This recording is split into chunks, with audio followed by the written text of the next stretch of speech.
Hello mga idol, for today's video nga pala mga idol ay magdidilig tayo ng ating mga gulay. Ayan po mga idol. Mga idol, maaari ba akong makahingi ng inyong suporta?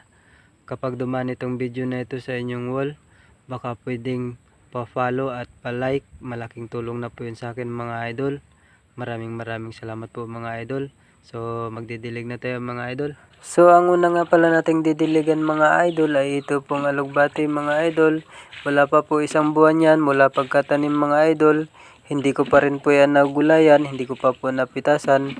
Ang gusto ko bago ko siya pitasan kapag mahaba na po, kapag malago na. So kaya pala ako nagsisipag magtanim mga idol dahil wala po tayong kakayahang bumili ng pang-ulam araw-araw.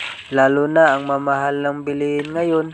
Wala pa tayong stable na trabaho. Kaya kailangan talaga natin magtanim ng mga gulay sa ating kapaligiran nang sa ganon ay makatipid tayo at magkaroon ng pang-ulam sa araw-araw. Minsan pala mga idol, dito na rin tayo kumukuha ng ating panghalo kapag bumibili tayo ng isda. Dati-rati mga idol, kapag bumibili kami ng isda, bumibili rin kami ng gulay para panghalo sa isda.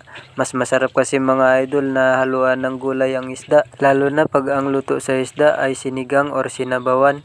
Mas masarap talaga kapag may halong gulay. At ito nga palang dinidiligan natin mga idol ay ito po ay sigarilyas. Hindi po ito sigarilyo mga idol ha. Hindi, joke lang mga idol. Pinapasaya ko lang kayo mga idol. Ayaw ko kasi mga idol na maboring kayo sa aking video mga idol. Gusto ko kasi mga idol tapusin nyo rin yung aking video. At isusunod na rin pala nating diligan mga idol itong papaya na dati ay ninanakaw ko lang ito sa kapitbahay. Kapag wala yung kapitbahay pala mga idol ay ninanakaw ko yung mga bunga ng papaya nila. Hindi, joke lang pala mga idol. Alam nyo ba mga idol, ang panahon ngayon tag-init na.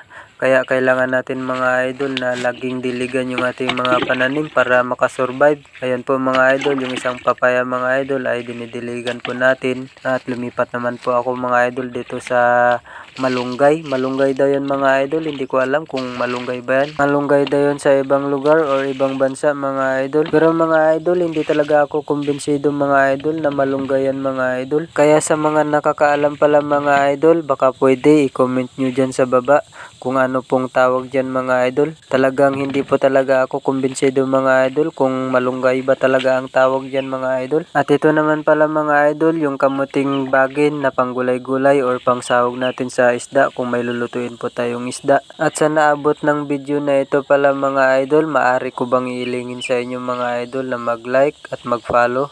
Maraming salamat po mga idol.